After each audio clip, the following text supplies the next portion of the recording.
Hola a todos, ¿cómo están? Bienvenidos otra vez a Epicentro. Esta es nuestra edición número 34. Como ustedes ya saben, repasamos acá la actualidad de lo que está ocurriendo en Bolivia. Como siempre nos acompaña Gregorio Lanza. ¿Cómo estás, Gregorio? Hola Jorge Luis y a todos los amigos y amigas que nos acompañan. Doc Bailer y Arias se disputan la paz, precisamente relacionado con lo que son las elecciones subnacionales. Pero antes, como siempre, hacemos el repaso de lo que está pasando en Bolivia y es de importancia en esta semana. Llegó a Bolivia la vacuna Sputnik 5 y ese es el primer tema que vamos a empezar a comentar con Gregorio. ¿Cuáles son los datos de la vacuna, Jorge Luis? ¿Cuántos han llegado? ¿Cuáles son las promesas del gobierno? Sí, lo que se tiene conocido según la información que ha sido ya pública es que ha llegado ya la vacuna Sputnik 5, que es la vacuna rusa, y que ha llegado en un número de 20,000 dosis, ¿no? De 20,000 dosis que van a ser repartidas y que en este caso ya están siendo repartidas a nivel nacional.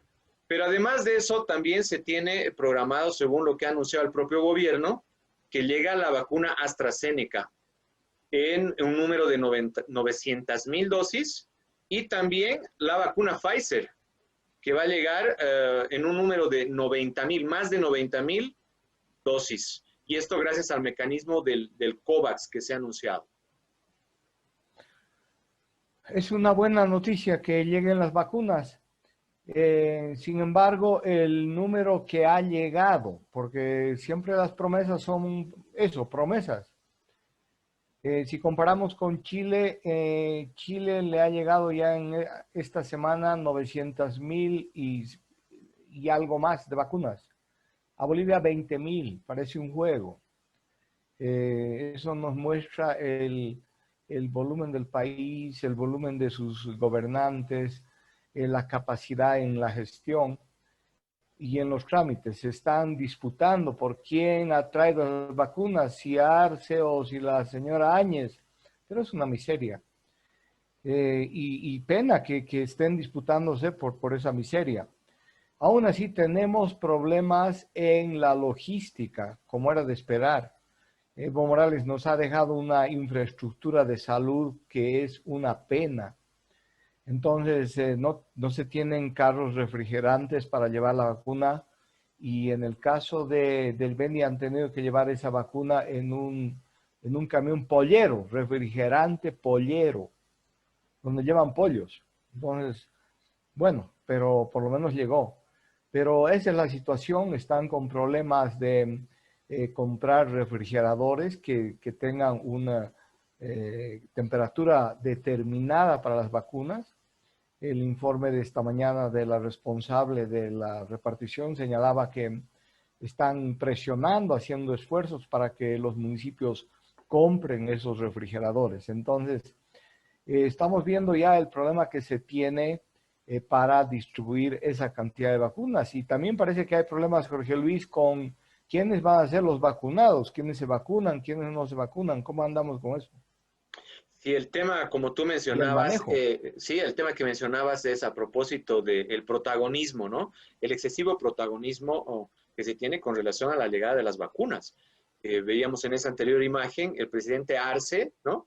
En el mismo avión donde llegaban las vacunas, pero luego después también haciendo toda una parafernalia y pareciera que fuese una campaña y lo que yo denomino una farandulización del hecho de la llegada de las vacunas.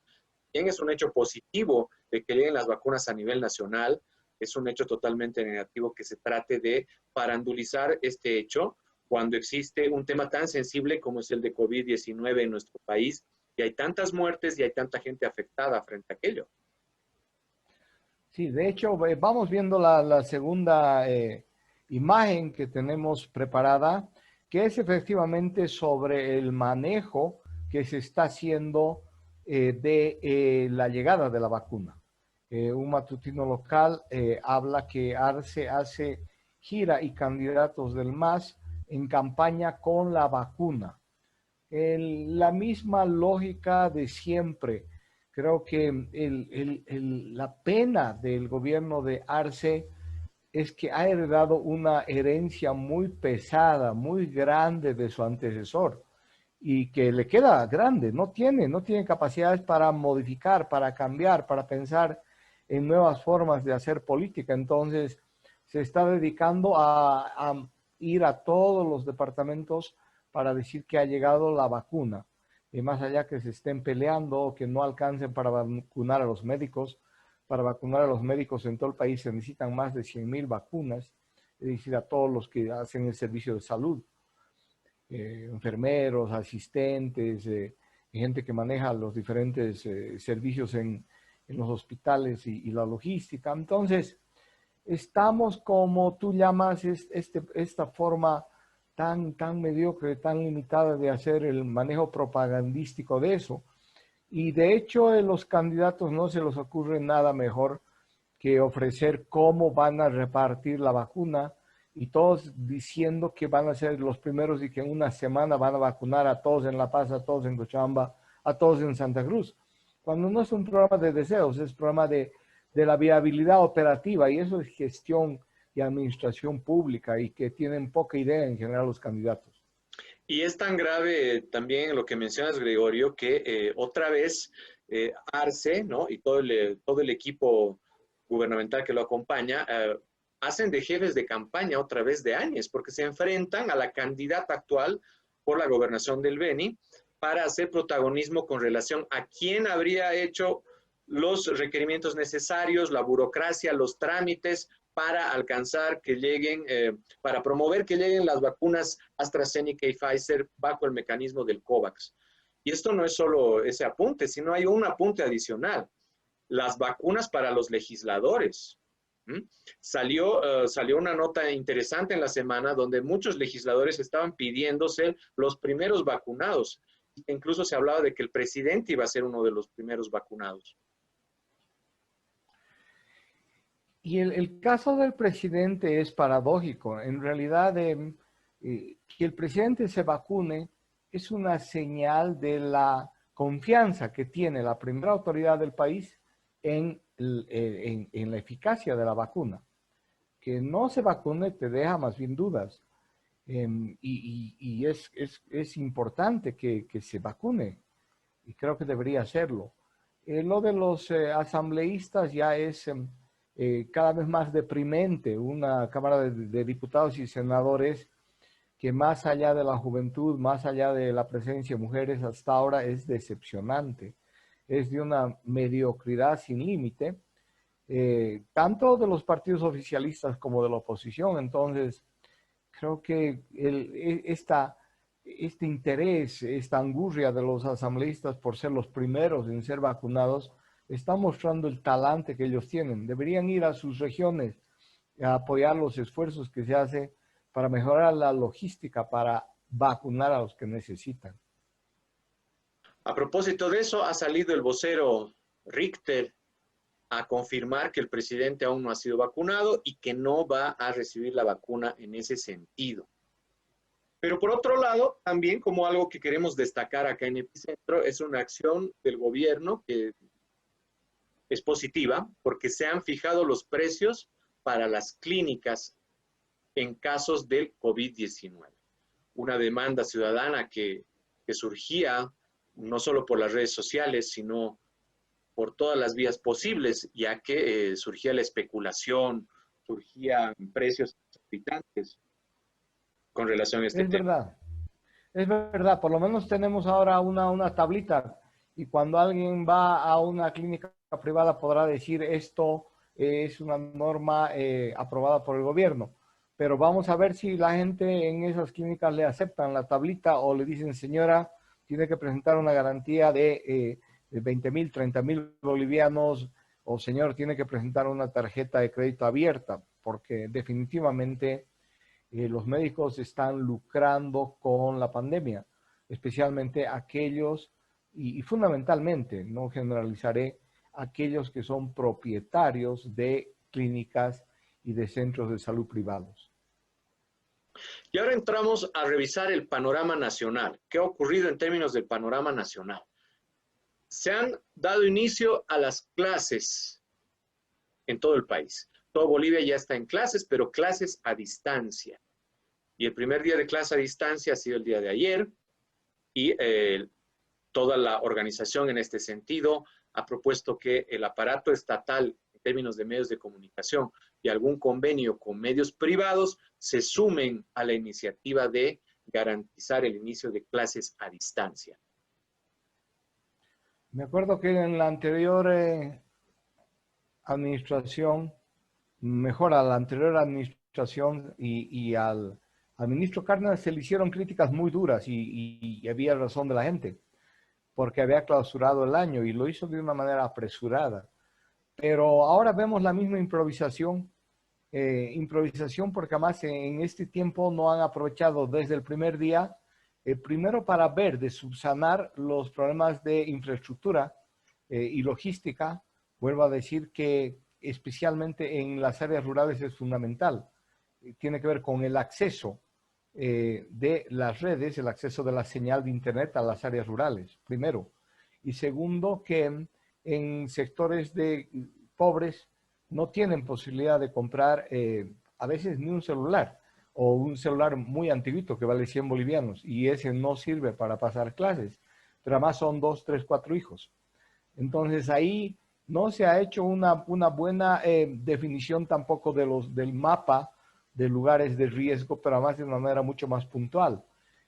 A pesar de que uno puede tener críticas al trópico de Cochabamba, la organización en el trópico de Cochabamba ha permitido, y por lo menos esas son las noticias, de que las clases en el área rural del trópico de Cochabamba van a ser presenciales. Y yo espero que eso se mantenga, tomando los cuidados del caso, pero que permitiría por lo menos tener una muestra de que es posible, aunando esfuerzos entre todos los sectores, padres de familia, maestros, hacer esas clases por el bien de los chicos. Pero un segundo gran problema es que ni la ley Abelino Siñani no veía que se iba a venir esta pandemia, pero tampoco tiene muchas ideas respecto a la innovación en la educación. Un gran problema de esa ley es que se ha tenido una carga muy alta en toda la visión ideológica del proceso de cambio, que los movimientos sociales, que la nueva constitución política del Estado, las loas en ese periodo al caudillo Morales, y entonces ha estado hipercargado de ideología. Y creo que ese es un tema difícil de desembarazarse. Habrá que ver hacia adelante cómo evoluciona, pero bueno, se iniciaron las clases y ese es un punto positivo. Y además constituye también un reto adicional, Gregorio, porque vamos a ver cómo afronta este desafío el gobierno nacional en términos del manejo de los medios de comunicación. Los medios estatales que por supuesto estaban siempre caracterizados por difundir estrictamente propaganda gubernamental, ahora tienen un nuevo desafío, entrar en el tema educativo. Ahora, hay un gran elemento también a tomar en cuenta. Ya se han hecho las primeras clases el día de ayer, el día de hoy continúan y seguirán hacia adelante. Y se ha notado, por ejemplo, en lo que ya se ha hecho una primera revisión y hay difusión pública, de que se han cortado las clases para incluir mensajes o noticias gubernamentales. Entonces, es un tema muy sensible y que hay que tomarlo con pinzas.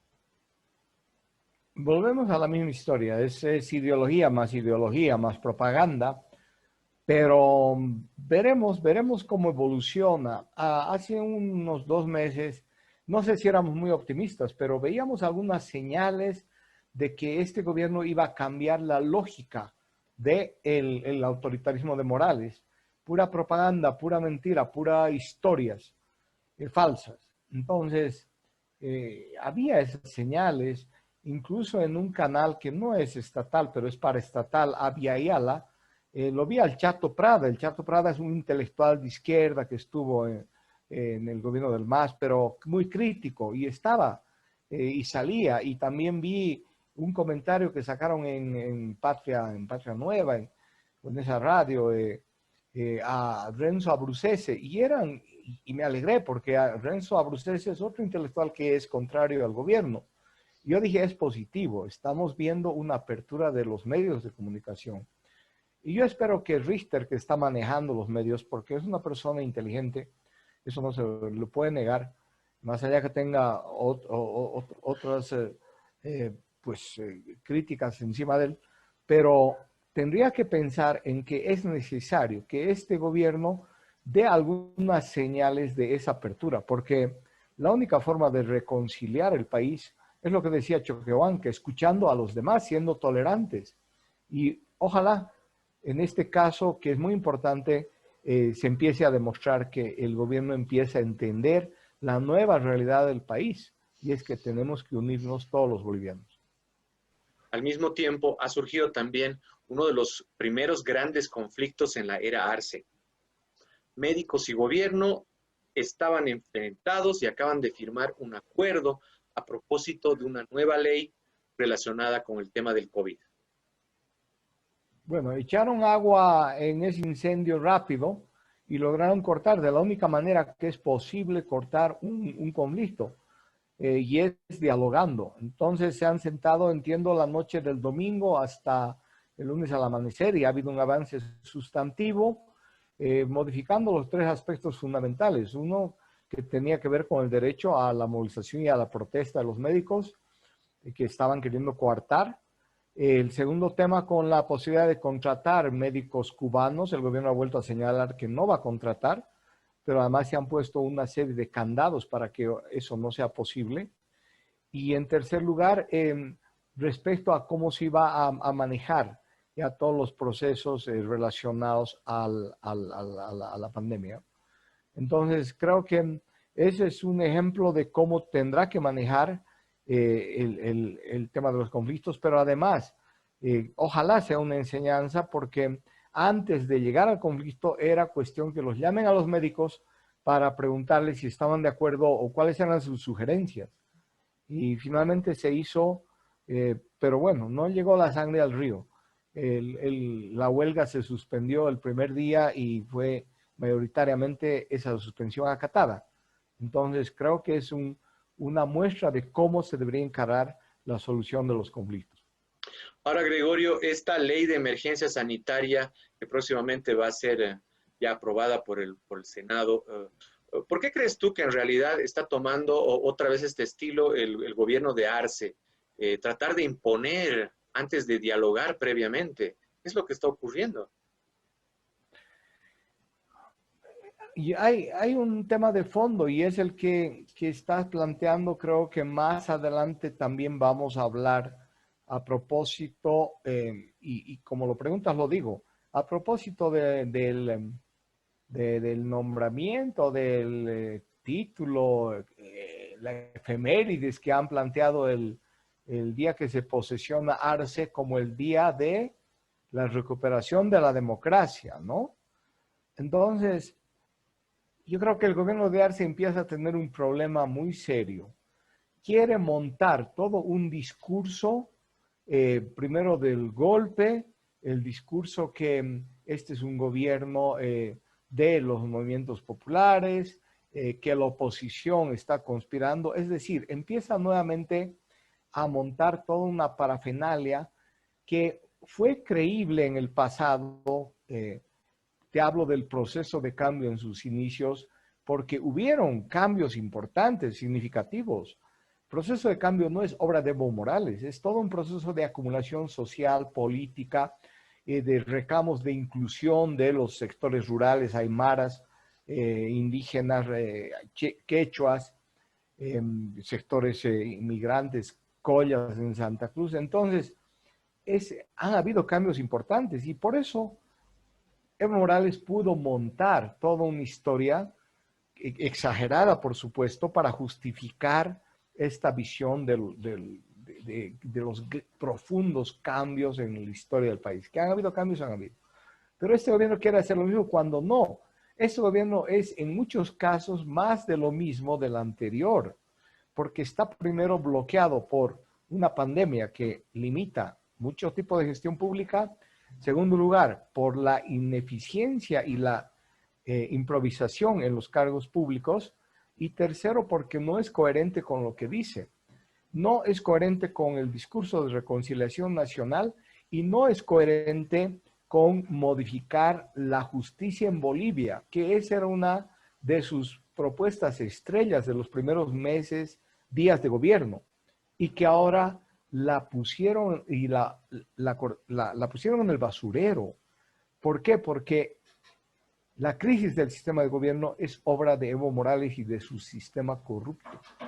Y por eso es mejor no tocarla, porque además tienen a esos jueces y fiscales a su servicio actualmente. Entonces, creo que si Arce no da un giro de timón muy temprano, está entrando en ese camino que es fangoso y se va a desgastar, creo, más rápido que tarde, más temprano que tarde. Y otro conflicto también pareciera que va a emerger próximamente, porque el sector del transporte ha anunciado que quiere elevar el pasaje. El pasaje en Bolivia, en La Paz, por ejemplo, tenemos que es en la actualidad 2 bolivianos. Y el gestor del transporte ha pedido que se eleve a 2.50 bolivianos, con la condición de que van a aceptar reducir pasajeros a propósito de lo que vivimos en estos días, que es el rebrote del COVID-19. Jorge Luis, te pregunto, ¿vos usas minibús alguna vez? Claro, todo el tiempo, soy del Ah, pueblo, bueno. Gregorio.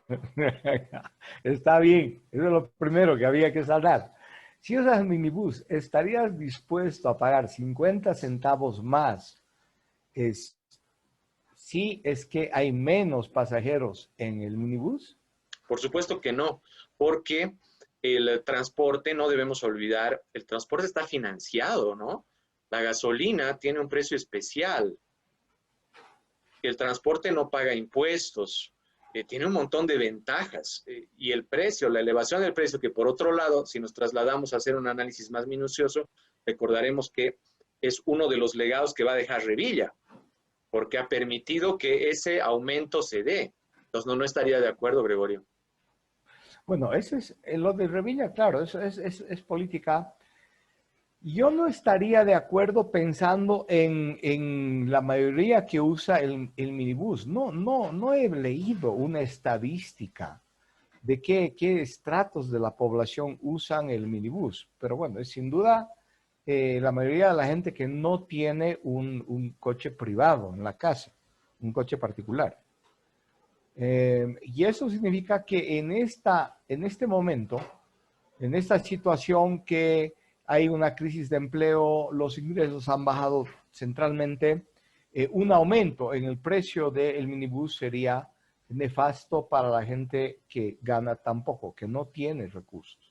Entonces, posiblemente ese es un tema que inevitable los señores transportistas van a tener que seguir amarrándose el cinturón, como toda la población.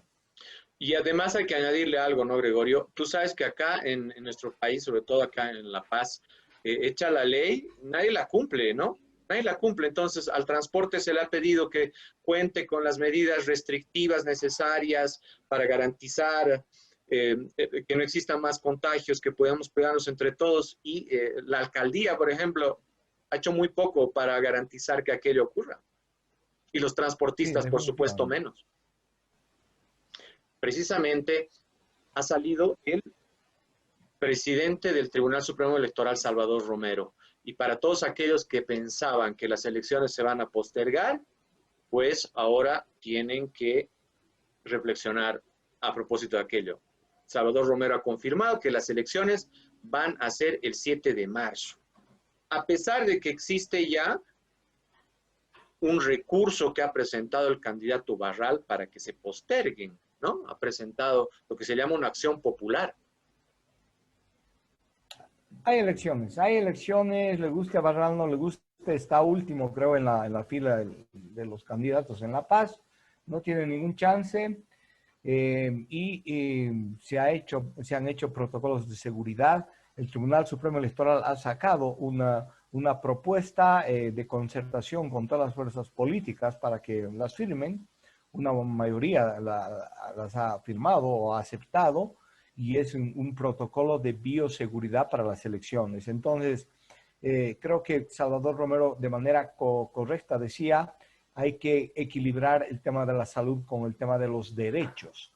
Y alguna vez creo comentábamos en este programa, Jorge Luis, que si no hay nuevas autoridades, los gobiernos municipales van a seguir estando a la deriva y que incluso para hacer políticas contra el COVID es fundamental nuevas energías, nueva sangre en los municipios, que estén con la mirada de la gente puesta encima para que hagan gestión. De lo contrario, vamos a seguir con los que ya se van, que están más preocupados en muchos casos en llenar sus bolsillos.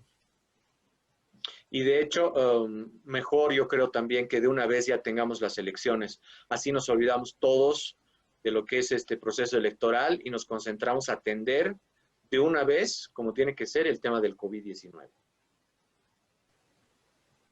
Y otro de los temas que ha movido la esfera pública esta semana en Bolivia, sin duda ha sido Waldo Albarracín, quien ha declinado su candidatura con la Alianza de Comunidad Ciudadana para alcanzar la silla edil en La Paz. Waldo Albarracín no es más candidato para la alcaldía de La Paz.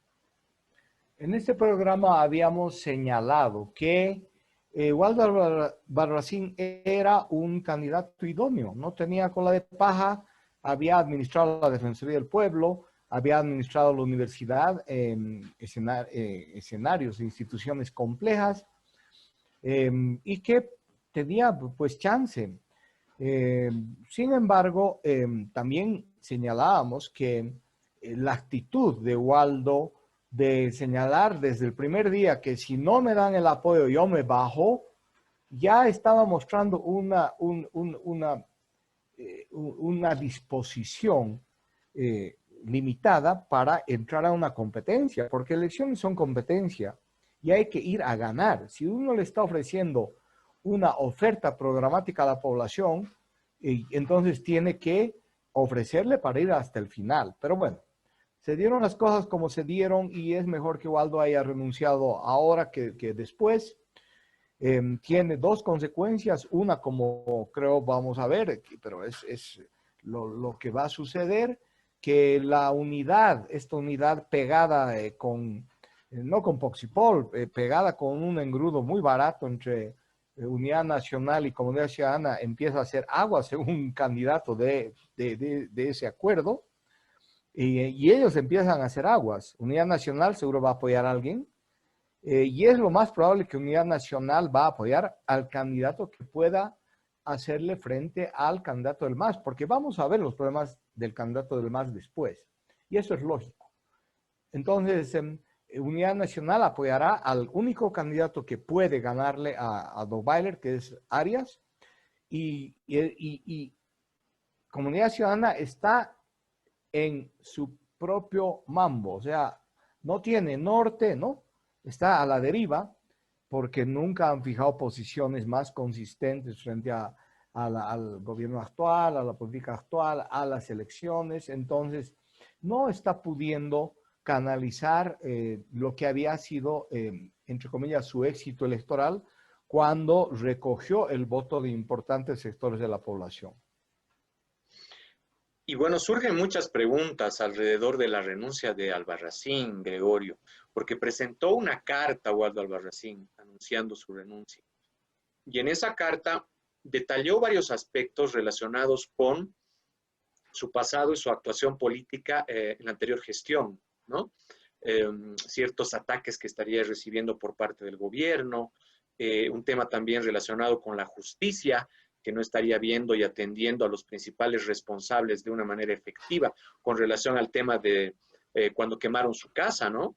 Cuando quemaron su casa, entre otros temas.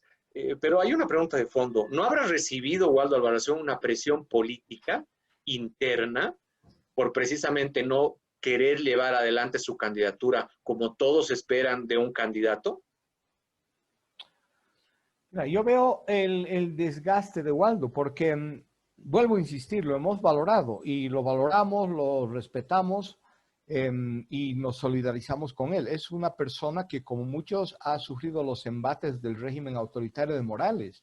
No hay que olvidar que permanentes amenazas, le han echado policías abusivos gas en la cara, lo amenazaban constantemente, le han quemado su casa, porque eso así premeditado, no es que que la gente de por sí dice Albarracín vive allá. Alguien ha dado la instrucción, Albarracín vive en tal calle y tal número. Le han quemado su casa. Entonces, ha sido objeto de una serie de presiones y amenazas y encima le ha caído el COVID. Y eso es Cierto. demasiada carga, ¿no? Es demasiada carga. Entonces, yo creo que ya era un cuerpo que estaba pues sin la necesaria energía para afrontar.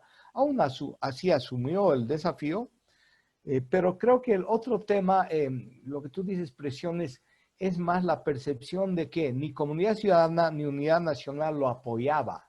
Este es el tema al fondo. Mm. O sea, nadie ni ponía la plata ni ponía a la gente para campaña.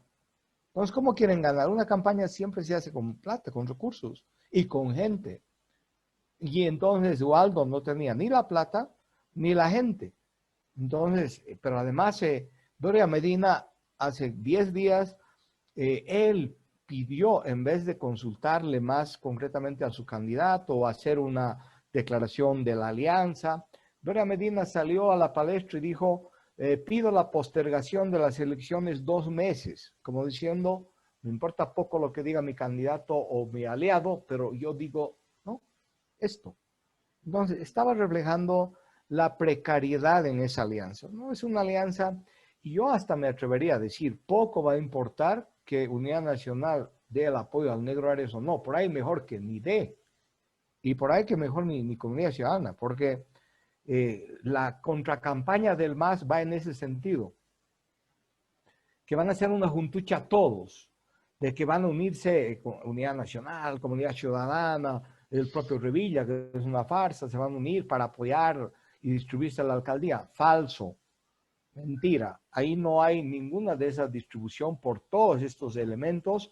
Aquí ha habido una propuesta de Comunidad Ciudadana y Unidad Nacional hecha a destiempo, ha habido la actitud desleal de Revilla y en eso terminaron lo que va en contra de ellos. Y hay una propuesta nueva que es la de Iván Arias, que está ahí corriendo y teniendo el respaldo de la población. Y a propósito de la crisis que vive Comunidad Ciudadana, hoy se ha presentado el vocero de Comunidad Ciudadana, ¿no? El doctor Alarcón, y ha mencionado que Comunidad Ciudadana no va a presentar candidatura en la alcaldía de La Paz. Y que se puede entender que no va a apoyar a nadie. Por ahí es lo mejor. Que lo mejor que reflexionen, aunque se la pasaron reflexionando todo este último año, pues sigan reflexionando. Yo creo que en Comunidad Ciudadana hay capacidades, hay gente joven, pero necesitan eso, necesitan reflexionar en serio y fijar un norte. ¿Y qué va a pasar, pero entonces, Gregorio, ahora con Waldo Albarracín? ¿A qué apunta Waldo Albarracín? Porque si hablamos sobre el tema de persecución política, tal vez su candidatura le aseguraba algún escudo o alguna forma de blindaje para evitar ciertos procesos por parte del gobierno. No, pero ahora ya no van más esos procesos. La solidaridad de toda la población paseña, si quisieran hacerle más procesos, creo que se va a sentir. Y en ese sentido, yo no veo que haya chance para seguir en esa acción subterránea que lo iba un poco erosionando a Waldo, ¿no? Yo no creo, yo creo que hasta ahí quedó, veremos hacia adelante, pero daría la impresión que también estamos en un proceso de, de aparición de nuevos liderazgos o de declive de los antiguos liderazgos, pero una aparición muy lenta de los nuevos liderazgos. O sea, que como que las antiguas élites políticas empiezan a deteriorarse, desde Evo Morales y todos. Pero las nuevas élites políticas, los nuevos representantes políticos todavía no acaban de nacer, ¿no? Hay polluelos, ¿no? Hay gente joven, interesante, mujeres, pero ahí están. Entonces, Gregorio, ¿qué pasa con Waldo Albarracín? ¿Se repliega al CONADE otra vez o estará esperando más bien consolidar su proposición y como o próximo defensor del pueblo? Es posible, pero no veo que tenga chance para esa opción. Tú lo has señalado, es una posibilidad, pero yo me atrevería a decir que en realidad va a entrar por un tiempo por lo menos a un nivel de tomarse un descanso y también ir pues reflexionando sobre lo que ha ocurrido este tiempo. Bien, y a propósito también de lo que estamos hablando con relación a las elecciones subnacionales, el otro gran candidato, o según la última encuesta, favorito en la ciudad de La Paz es César Dockweiler, ¿no? César Dockweiler, el candidato del MAS, que hoy en Brújula Digital y en Página 7 ha tenido una amplia repercusión el candidato Dockweiler, porque nada más y nada menos que Ronald McLean, antiguo y legendario, podríamos decir, alcalde de La Paz, en su espacio, en su columna, habla y se refiere al candidato Dockweiler y lo llama el caballo del corregidor en su columna. El caballo del corregidor, pero ahí está en bicicleta, se ha equivocado. Se ha equivocado McLean, no es el caballo, es el bicicletero del corregidor. Sí, pero, y en esta columna da varios elementos interesantes, McLean, Gregorio. ¿Qué es lo que dice? Por ejemplo, nos menciona y nos dice así textual, ¿no? Caído Evo Morales en noviembre del 2019, Dockweiler abandonó el país. No pesaba sobre él ninguna acusación, ni proceso legal que pudiera haber sido interpretado como acecho o persecución política. ¿Y dónde se fue? ¿Dónde se fue el caballero? ¿Dónde se fue Dockweiler? Según lo que nos cuenta la misma columna de McLean, estaría en Austria, se había ido a Austria. Y en Austria, precisamente, estuvo todo este último tiempo. Y según lo que nos plantea McLean, dice que Austria es la sede de Doppelmayr. Doppelmayr, recordarán todos, es la empresa que se ha adjudicado la construcción del sistema de teleféricos en La Paz. O sea, para los que nos escuchan, Dockweiler, que fue el gerente exitoso, yo diría, del teleférico, aunque siempre habíamos señalado que había sobreprecio, y creo McLean también lo señala, había sobreprecio, eso se ha confirmado con todas las nuevas informaciones del costo de la oferta de la empresa en diferentes países, y el último México, había sobreprecio. Una parte va a la bolsa de Morales y su cúpula. La otra parte la tuvo Dockweiler, yo no me atrevo a decir, no he visto. Pero claro, ahora se va a vivir un año a Austria, nada menos, que ir a vivir a Austria no es barato. Donde vivía en una casa de huéspedes de la empresa, vivía en otro lado, recibía favores de la empresa como contraparte. Entonces, esto empieza a oscurecer mucho una trayectoria que para mí, y eso lo decía creo hace 2 meses en un programa, una trayectoria de Dockweiler que más bien me parecía de las personalidades sanas, gerente, más técnico, ese me parecía su perfil. Y para mí el único pero que podía haber con Dockweiler en su candidatura es que si Dockweiler ganara esas elecciones, al día siguiente tendrías filas de estas cúpulas masistas que buscan pegas. Irían a asaltar la municipalidad. Y en ese perfil de Dockweiler, bueno, aceptaría, porque eso es la característica del hombre también.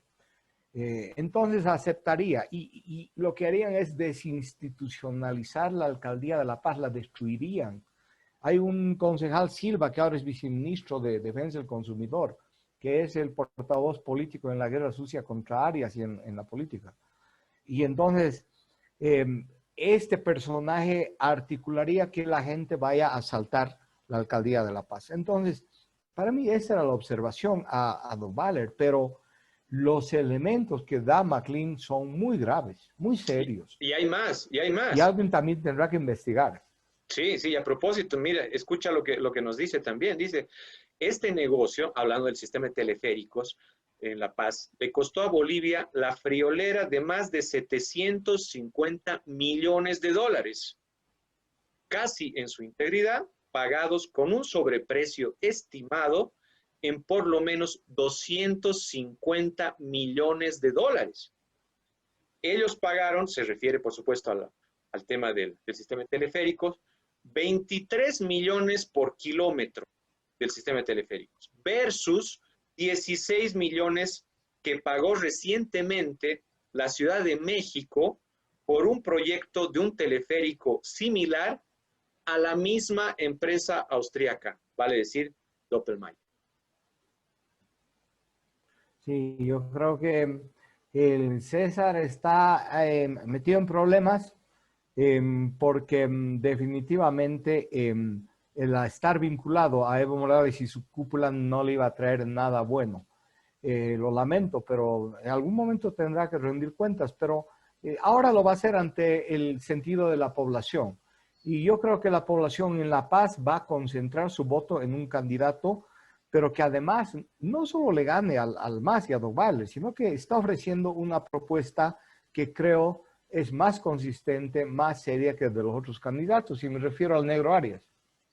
Y termina siendo esto, Gregorio, como sombras alrededor de la candidatura de Doppelmayr, ¿no? Y lo que más llama la atención es que hasta el momento no existe una investigación seria, una vez ya concluido el sistema de teleféricos, después de tantos años en La Paz, no hay ningún medio serio, no hay ninguna institución que pueda dar certidumbre para confirmar este tipo de denuncias como las que hace hoy Ronald McLean.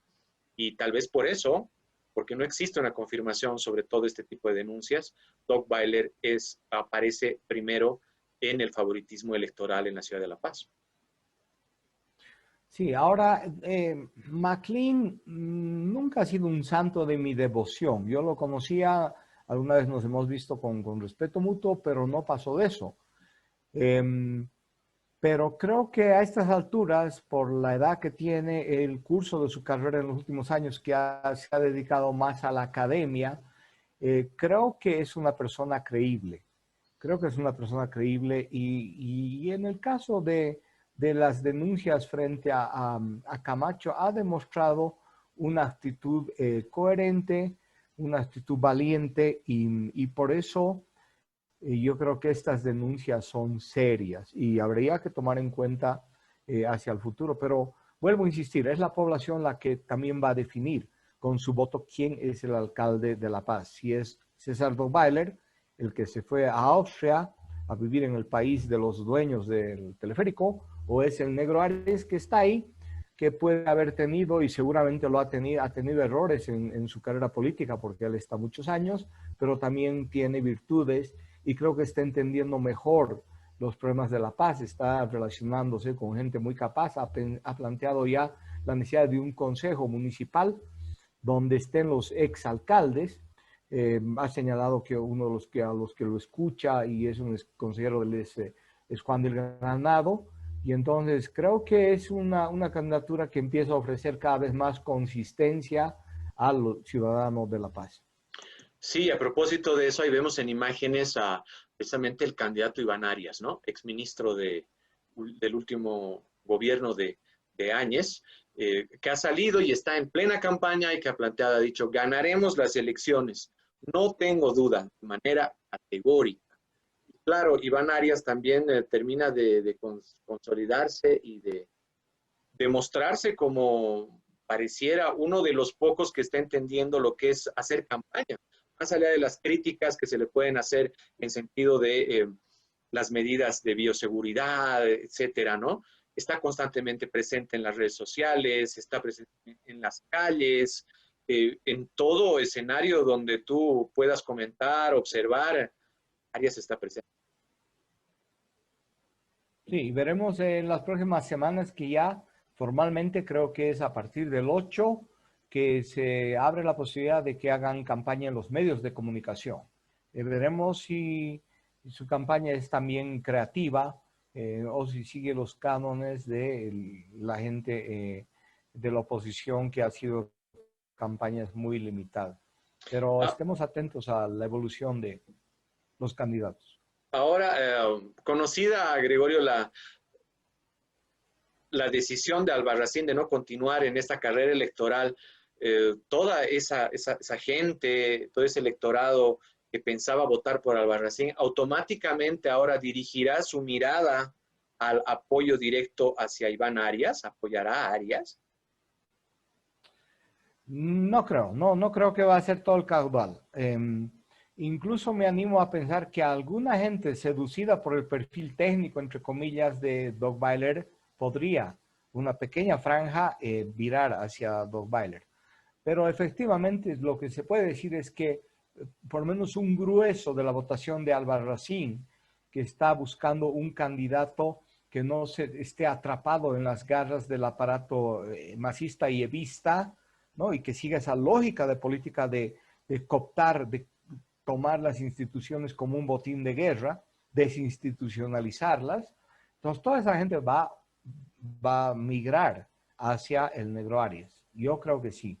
Entonces, eso da una chance para que la carrera, y por eso decíamos en el titular de este programa, Dogbailer y el Negro Arias se disputan la alcaldía de La Paz, ¿no? Yo creo que esa es la carrera. Y otra vez estamos entonces presentes frente a un escenario de polarización de masismo versus antimasismo, en este caso Dogbailer versus Arias. Sí, pero con esas otras particularidades, porque yo creo que se equivocan algunos analistas que hablan, especialmente los que son analistas tapados del MAS, que la gente solamente quiere ganarle al MAS, sacarlo al MAS. No es eso, no es sacarlo al MAS, ganarle al MAS. Es efectivamente evitar que una forma de hacer política en la gestión pública, que es tomar como botín de guerra la gestión pública, desinstitucionalizarla, llevar a los compadres, ahijados, enamoradas de los jerarcas a ocupar los cargos, se institucionaliza en La Paz después de tantos años que han tenido un periodo de reflujo con Revilla en los últimos años, pero que sin embargo nos deja un legado de institucionalidad. La Alcaldía de La Paz sigue siendo una de las más serias, más organizadas, con procesos mejor establecidos en el país. Y eso no se puede entregar a que la destruyan candidatos que van a permitir el asalto de sectores del MAS. Otra de los grandes episodios que han ocurrido esta semana en términos electorales es lo que ustedes ven ahorita en imágenes. Nada más y nada menos que el presidente Arce en campaña con Cronenbol y Adriana Salvatierra en Santa Cruz. Pero esto no es todo, sino es simplemente un recuerdo de cómo se está realizando este tipo de reuniones sin las adecuadas medidas de bioseguridad, sin la precaución necesaria, pero además verlo ahí al presidente Arce. Sí, eso decepciona, me decepciona un poco porque yo sigo teniendo una visión mesurada frente a este gobierno, creo. Que este gobierno no es igual que el de Evo Morales, tiene una composición diferente, ha llegado al gobierno con una oferta diferente y en eso creo que tenemos una mirada diferente también con algunos analistas que dicen el MAS es lo mismo, estos son el mismo disparate que el anterior gobierno de Evo Morales, ¿no? Pero yo creo que no es lo mismo. Pero sin embargo, Arce está dando sorpresas hacia atrás, o sea, en vez de mantener esta imagen de perfil más bajo, más serio, más tecnocrático, ¿no? Que capte a sectores de la clase media, como que está volviendo a la gualachería del periodo anterior, ¿no? Irse a tocar guitarra en este momento del COVID, ¿no? Cantar ahí para el deleite de ese público, creo que le quita puntos a Arce, le quita puntos a Arce. Me da la impresión que se siente muy presionado por el ala de Evo Morales y sectores de base que están acostumbrados a eso, que desde el Estado les den plata, gente apoyo, corrupción, no importa que hagan fraudes, es gente que está acostumbrada a eso y le exige, vengan a hacer campaña, ustedes no hacen campaña. Yo creo que no están pudiendo soportar de una manera inteligente tanto Arce como Choquehuanca.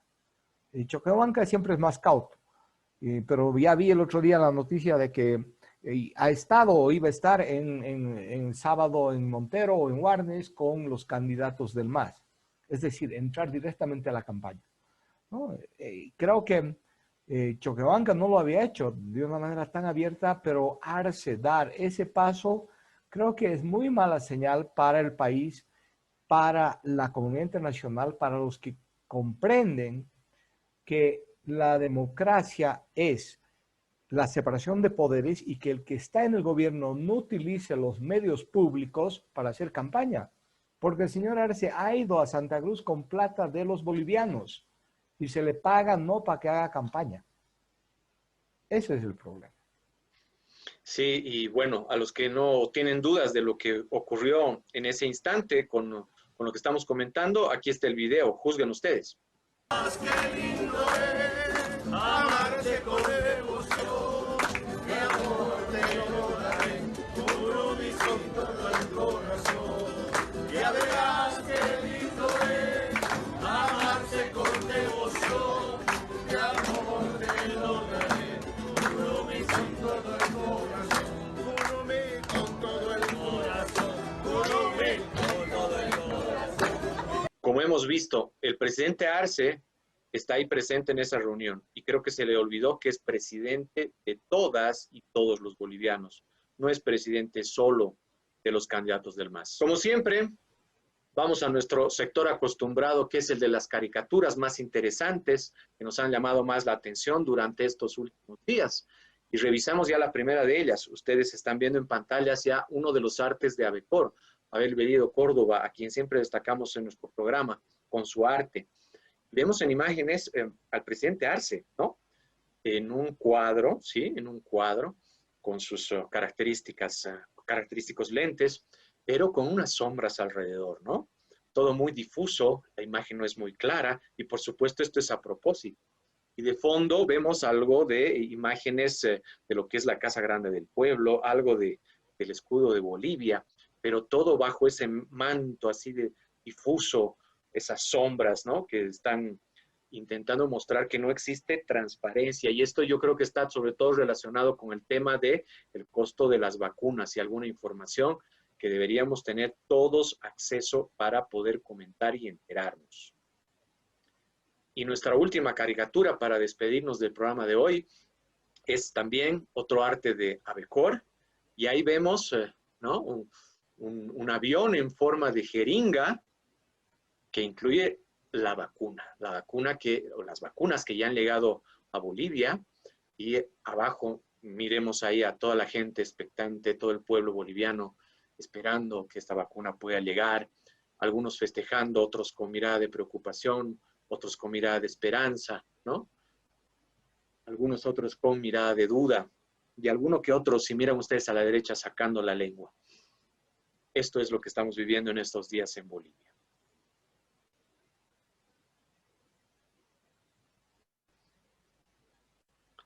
Y con eso hemos dado por finalizado nuestro programa de hoy. Gracias por compartir con nosotros estos minutos, por acompañarnos en Epicentro. Estaremos en 7 días para continuar con esta aventura. Una vez más, estaremos con Gregorio Lanza, revisando lo que pasa en la actualidad de Bolivia.